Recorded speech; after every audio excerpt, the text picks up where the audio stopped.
Oi, pessoal, estamos mais uma vez com o nosso Desmistificando o Espiritismo e hoje a gente começa o nosso episódio 46.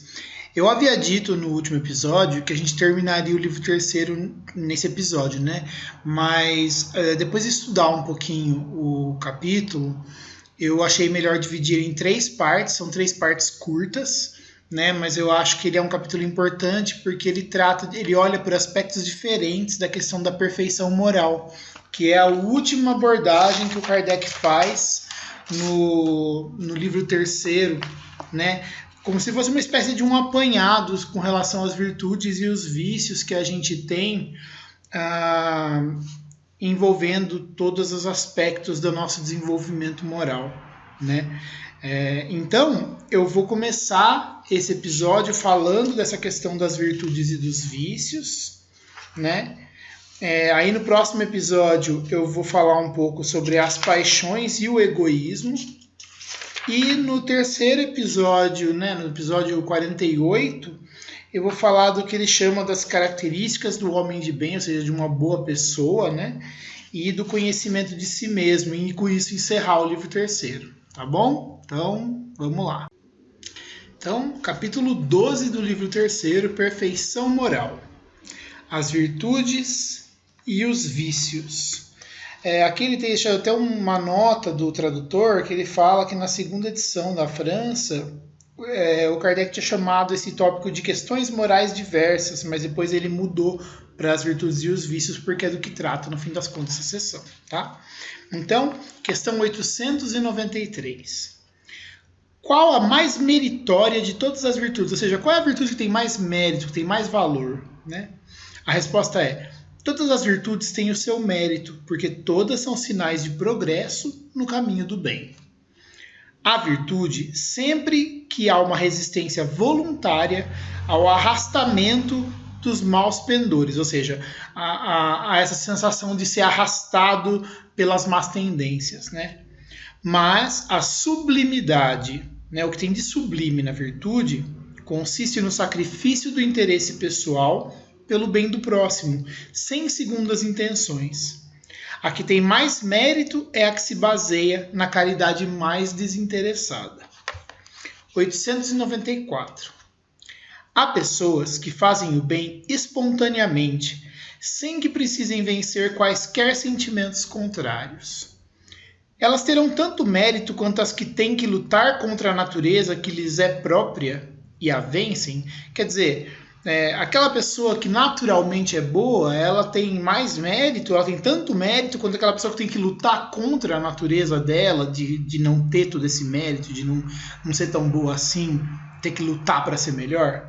A resposta é: as que não têm que lutar são aquelas em que o progresso já aconteceu. Elas lutaram antes, quer dizer, em existências passadas ou em momentos passados da existência delas, e triunfaram, venceram. É por isso que os bons sentimentos não lhes custam nenhum esforço, e as suas ações lhes parecem muito naturais. Para elas, o bem se tornou um hábito. Deve-se, então, honrá-las como a velhos guerreiros pela posição elevada que conquistaram. Como vocês ainda estão longe da perfeição, esses exemplos espantam vocês, pelo contraste, e vocês os admiram tanto mais quanto mais raros eles são. Fiquem sabendo, porém, que nos mundos mais adiantados que o de vocês, o que entre vocês constitui uma exceção, lá é a regra. Neles o sentimento do bem é espontâneo em toda parte, porque são habitados somente por espíritos bons. Ali, uma única intenção maligna seria uma exceção monstruosa. É por isso que, nesses mundos, os homens são felizes. Assim acontecerá na Terra, quando a humanidade tiver se transformado e quando compreender e praticar a caridade no seu verdadeiro sentido. Questão 895. À exceção dos defeitos e vícios, com relação aos quais ninguém pode se enganar, qual o sinal mais característico da imperfeição? Quer dizer, tem vícios, tem defeitos que a gente sabe que são sinal de imperfeição, né? A pessoa que tem, por exemplo, prazer em fazer mal pro outro, a pessoa que tem o impulso de matar ou de machucar o outro quando se desentende dele, ou quando não gosta do que ele faz, ou quando aquilo atrapalha ele conseguir o que ele quer. A gente sabe que isso é sinal de imperfeição, mas ele fala, fora isso, o que é um sinal característico da imperfeição? Para a gente poder se policiar, né? E a resposta do Espírito é o interesse pessoal. Muitas vezes, as qualidades morais são como num objeto de cobre, o brilho dourado que não resiste à pedra de toque. O que ele quer dizer com isso?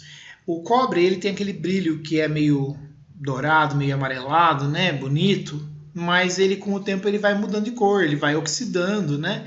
E com o contato também.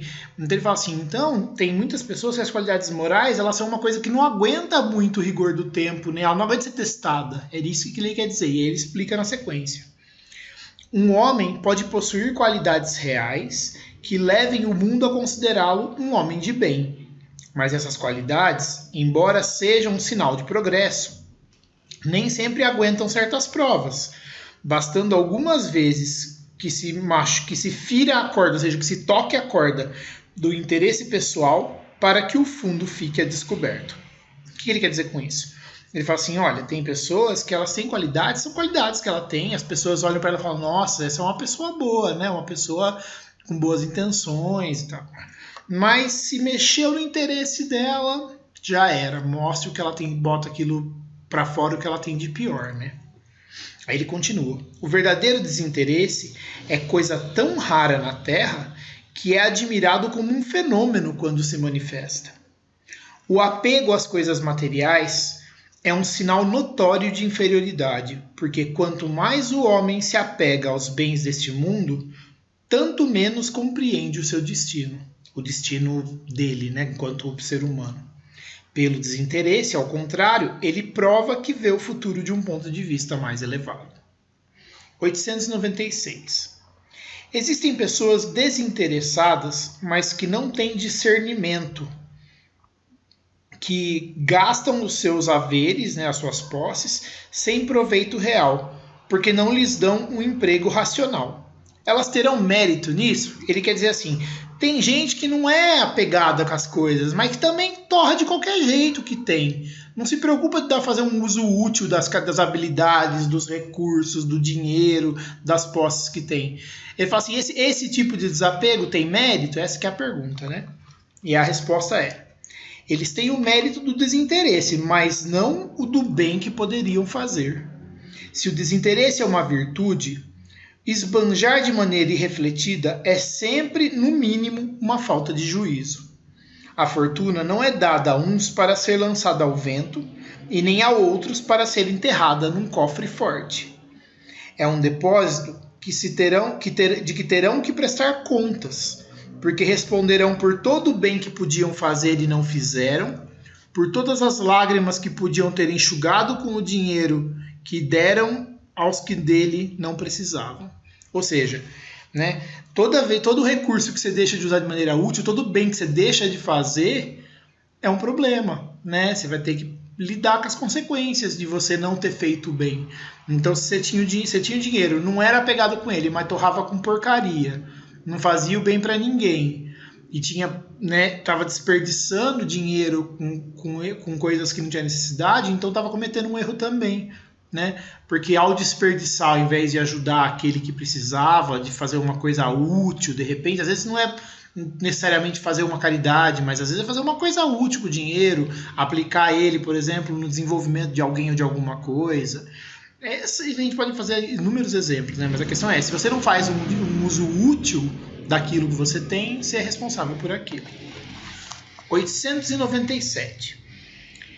Merece uma reprovação aquele que faz o bem, sem esperar qualquer recompensa, mas na esperança de que isso lhe seja levado em conta na outra vida e que lá venha a ser melhor a sua situação? Esse pensamento não prejudicará o seu progresso? Quer dizer, a pessoa não espera nada de ninguém, ela não faz as coisas porque ela quer benefício para ela, mas ela faz para poder, vamos dizer assim, ir para o céu, para poder estar bem na outra vida. Ela faz só com esse interesse. Ele fala, esse pensamento não prejudica, né, o progresso dela? Aí o Espírito só responde assim, é preciso fazer o bem por caridade, isto é, com desinteresse. E aí o Kardec completa a pergunta, ele inclusive completa duas vezes. A primeira pergunta que ele faz para completar é 897A. Entretanto, todos têm o desejo muito natural de progredir para escapar da condição de sofrimento dessa vida. Os próprios espíritos nos ensinam a praticar o bem com esse objetivo. Será então mal pensarmos que praticando o bem podemos esperar coisa melhor do que temos na Terra? Aí a resposta é não, certamente. Mas aquele que faz o bem sem segundas intenções, unicamente pelo prazer de ser agradável a Deus e ao seu próximo que sofre, já se acha num certo grau de progresso que lhe permitirá alcançar a felicidade muito mais depressa do que o seu irmão, que, mais prático, faz o bem por cálculo, quer dizer, por interesse, e não impelido pelo calor natural do seu coração. Aí ele completa de novo, Kardec, né, 897b. Não haverá aqui uma distinção, ou seja, uma diferença a ser estabelecida entre o bem que podemos fazer ao nosso próximo e os cuidados que empregamos para corrigir os nossos defeitos? Quer dizer, ele fala assim, uma coisa é a gente se corrigir, outra coisa é a gente fazer o bem, não é? Ele pergunta. Concebemos, ele fala, que seja de pouco mérito fazer o bem com a ideia de que isso seja levado em conta na outra vida. Quer dizer, dá para entender isso, ele fala. Mas o fato de a gente se melhorar, né, de nos melhorarmos, de vencermos as nossas paixões e corrigirmos o nosso caráter com o propósito de nos aproximarmos dos espíritos bons e de nos elevarmos, também é um sinal de inferioridade? Ele pergunta. Aí o espírito fala, não. Pela expressão fazer o bem, queremos dizer ser caridoso. Aquele que fica calculando que cada uma de suas boas ações possa lhe render na vida futura, tanto quanto na vida terrena, age de forma egoísta. Mas não há nenhum egoísmo em querer o homem se melhorar para se aproximar de Deus, porque esse é o objetivo para o qual todos devem tender, ou seja, para o qual todos vão, né? E aí, questão 898. Visto que a vida corpórea não passa de uma estadia temporária nesse mundo e que o nosso futuro deve ser objeto da nossa principal preocupação, ou seja, que o futuro deve ser aquilo que a gente tem que se preocupar, existe utilidade em nos esforçarmos por adquirir conhecimentos científicos que apenas se referem às coisas e às necessidades materiais? Quer dizer, a pergunta é, já que esse mundo aqui é uma coisa temporária e que nosso futuro vai ser na vida espiritual, vai ser fora daqui, por que a gente tem que ficar aprendendo? Existe vantagem, né, utilidade em a gente ficar aprendendo a ciência que explica como é que esse mundo aqui funciona? A resposta do espírito é, sem dúvida. Primeiramente, isso quer dizer aprender a ciência que explica como funciona a vida material. Isso coloca vocês em condições de auxiliar os seus irmãos. Depois, o seu espírito subirá mais depressa se já tiver progredido em inteligência. Nos intervalos das encarnações, vocês aprenderão em 1 hora o que na Terra levaria anos de aprendizado. Nenhum conhecimento é inútil. Todos contribuem mais ou menos para o progresso, porque o espírito perfeito tem que saber tudo. E porque, devendo o progresso se realizar em todos os sentidos, todas as ideias adquiridas ajudam o desenvolvimento do espírito. Então, só para fazer um comentário, né? O que ele está falando aqui, o que o espírito está falando para o Kardec aqui, é que o desenvolvimento, ele já comentou um pouco disso lá atrás, né? O desenvolvimento da inteligência faz parte do processo de evolução. E aqui ele dá a entender que a caminhada é mais rápida quando a inteligência vai se desenvolvendo, porque você vai sendo capaz de entender melhor as coisas, e ao entender melhor as coisas, você vai conseguindo progredir, tomando decisões melhores e progredir melhor, né? Progredir mais rápido. Então, e como é preciso entender tudo, saber tudo para ser perfeito, para chegar no limite, né? Então, o espírito precisa ter o conhecimento também das coisas materiais. E a gente tem que lembrar, inclusive, que os espíritos mais evoluídos, eles vão se utilizar do conhecimento que eles têm para ajudar a tocar a vida material daqueles espíritos que ainda ficam para trás e que precisam daquelas experiências materiais. né? Então também por isso esse aprendizado é útil, não só para a existência terrena. Mas eu acho que o que mais é importante aqui é o comentário que ele fala, porque esse conhecimento nos dá condições de auxiliar os nossos irmãos, né? Quer dizer, a gente tem o poder de fazer o bem e de aprender o que precisa ao fazer o bem, utilizando esse conhecimento. Da mesma forma que a gente tem que aprender a se alimentar, não porque se alimentar, o fato de você conseguir se alimentar é uma tarefa espiritual, mas porque ela te dá condições de manter o corpo físico para continuar aprendendo o que precisa aprender na matéria. É mais ou menos a mesma coisa. 899. De dois homens ricos, um nasceu na riqueza, na opulência, e jamais conheceu a necessidade. O outro deve a fortuna ao seu trabalho. Os dois a empregaram exclusivamente em sua satisfação pessoal. Quer dizer, né, um nasceu rico, o outro ficou rico trabalhando, e os dois só gastaram toda essa riqueza com eles mesmos, com o bem-estar deles mesmos. E ele pergunta, qual é o mais culpado? Aí o espírito responde para Kardec, aquele que conheceu os sofrimentos, porque ele sabe o que é sofrer. Conhece a dor, mas não a alivia nos outros. Como acontece frequentemente, ele nem mesmo se lembra dela.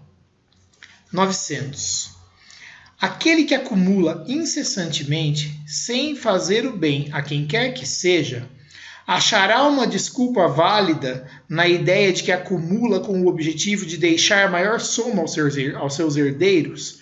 Quer dizer, aquele que vai ficar juntando posses, juntando bens, juntando dinheiro, com a desculpa de que ele está deixando mais para os herdeiros, ele está certo? Faz sentido essa ideia?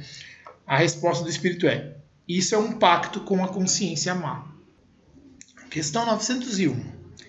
De dois avarentos, o que é avarento? Avarento é aquele que não quer gastar de jeito nenhum, né? É o pão duro, o sovina, né? De dois avarentos, o primeiro se priva do necessário e morre de miséria sobre o seu tesouro. O segundo só é avarento para com os outros, mostrando-se um esbanjador para consigo mesmo. Enquanto recua diante do mais ligeiro sacrifício para prestar um serviço ou fazer uma coisa útil, nada lhe custa para satisfazer aos seus gostos ou às suas paixões. Peçam-lhe um favor e estará sempre indisposto a fazer.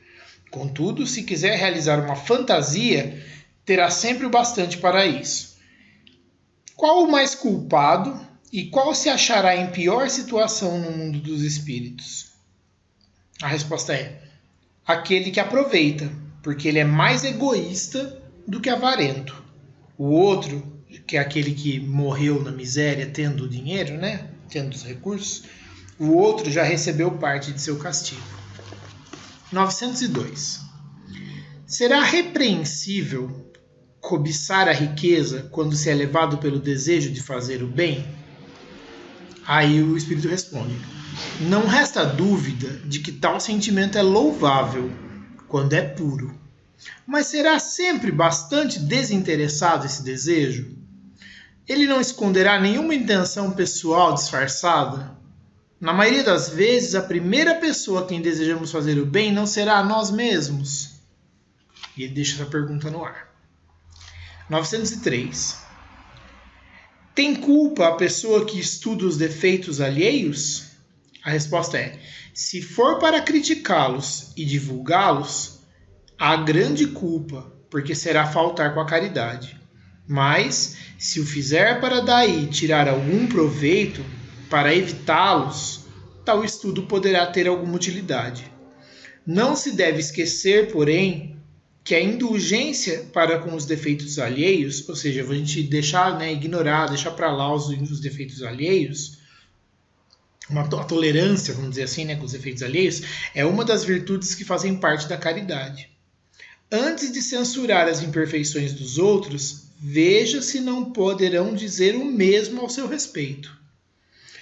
Trata, pois, de possuir as qualidades opostas aos defeitos que você critica nos semelhantes.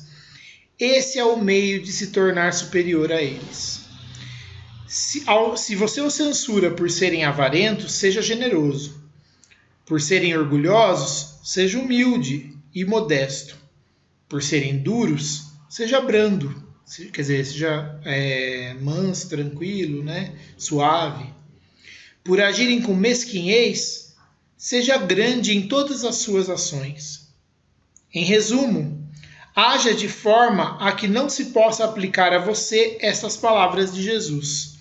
Vedes o argueiro no olho do vizinho e não enxergais uma trave no vosso. Um argueiro é um cisco, né? Um pedacinho, uma farpinha de madeira. Então, o que Cristo quis dizer com essas palavras você consegue ver um cisco no olho do outro, mas você não vê um pedaço de madeira tapando a sua vista, né?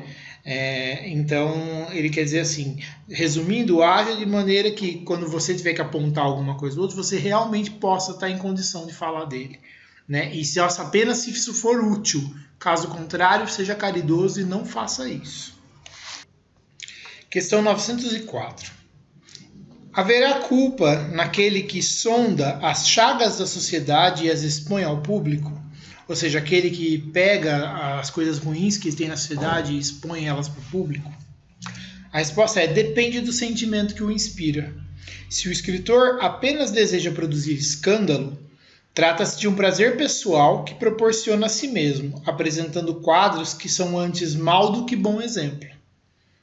O espírito aprecia isso, mas pode vir a ser punido por essa espécie de prazer que sente em revelar o mal. E aí o Kardec completa, 904A. Nesse caso, como julgar a pureza das intenções e a sinceridade do escritor? E a resposta do espírito é: isso nem sempre é útil. Se ele escrever coisas boas, aproveite-as. Se proceder mal, é uma questão de consciência que só a ele interessa. No mais, se o escritor quiser provar a sua sinceridade, cabe que ele apoie o que disser no seu próprio exemplo. Ou seja, ele fala assim: olha, você está falando do cara que pega, expõe, né, fica falando que a sociedade é isso, a sociedade é aquilo. Ele fala. Então, bom, às vezes ele faz isso com a intenção de fazer uma coisa útil, mas às vezes ele só quer fazer escandalizar, né? Ele quer só chamar atenção. E se ele só quer fazer isso, ele pode ser punido, porque se ele está fazendo isso com a intenção de expor, de provocar, né, alguma coisa ruim, nesse prazer que ele tem de expor, então ele pode ter que lidar com as consequências do mal que vier disso, né? E aí, na complementação, ele fala: e aí, como é que eu posso julgar então a intenção e a sinceridade? E o Espírito fala para ele: escuta, não é bem assim, né? Nem sempre tem utilidade. Então, né, você não tem que ficar julgando. Se ele escrever coisa boa, você aproveita. Se ele escrever coisa ruim, isso é problema dele, é problema de consciência dele. E se ele quiser provar a sinceridade dele, cabe a ele agir de acordo com aquilo que ele está falando. Então, se ele quer dizer que a sociedade está fazendo uma coisa ruim, ele tem que agir de maneira boa para mostrar que ele não é daquele jeito, né? Ou fazer alguma coisa de útil com aquela exposição e assim por diante. Questão 905. Alguns autores publicaram belíssimas obras de grande moral que auxiliam o progresso da humanidade, mas das quais eles mesmos não tiraram nenhum proveito. Será levado a eles em conta, como espíritos, o bem que suas obras tenham produzido? A resposta é: a moral sem as ações é como a semente sem o trabalho. De que lhe serve a semente se não a fizer dar frutos que te alimentem? Esses homens são mais culpados porque dispunham de inteligência para compreender. Não praticando as verdades ou as máximas, né, que ofereceram aos outros, renunciaram colher os seus frutos. 906. Será passível de censura, ou seja, será censurável o homem que tem consciência do bem que faz e o confessa a si mesmo? Então, quer dizer, ele fala assim, primeiro ele perguntou se as pessoas que, né, escrevem coisas boas, que criam coisas boas e úteis para a humanidade, mas elas não aproveitaram, se elas têm algum mérito. Ele fala: se eles não aproveitaram, então eles sabiam, mas não fizeram. Quer dizer, que vantagem que eles têm, né? Como que eles podem ter mérito se eles nem mesmo eles aproveitaram o que eles fizeram? Eles foram só um instrumento, é uma outra forma dele dizer isso, né? E agora ele está perguntando assim: O cara que tem consciência do bem que ele fez e que ele fala pra ele, tipo, quando ele fala confessa a si mesmo, ele é assim, ó, eu sei que eu fiz uma coisa boa hoje, né? Então ele fala, é condenável, é vergonhoso, é errado fazer isso, você reconhecer que você fez coisa boa. Aí o Espírito explica para ele. Desde que pode ter consciência do mal que pratica, o homem deve ter igualmente consciência do bem, a fim de saber se agiu bem ou mal. É pesando todas as suas ações na balança da lei de Deus e, sobretudo, na da lei da justiça, amor e caridade, que poderá dizer a si mesmo se suas obras são boas ou más, aprová-las ou reprová-las. Não pode, assim, ser censurado, quer dizer, ser condenado, ser penalizado por reconhecer que venceu as suas más tendências e por se sentir satisfeito, desde que ele não fique vaidoso com isso, porque então cairia em outra falta. E com isso, gente, com essa reflexão, a gente vai encerrar esse episódio. No próximo episódio eu venho com a segunda parte desse capítulo, que a gente vai falar um pouco das paixões e do egoísmo. E depois aí no outro episódio a gente encerra o capítulo e o livro terceiro, tá bom? Muito obrigado e até já.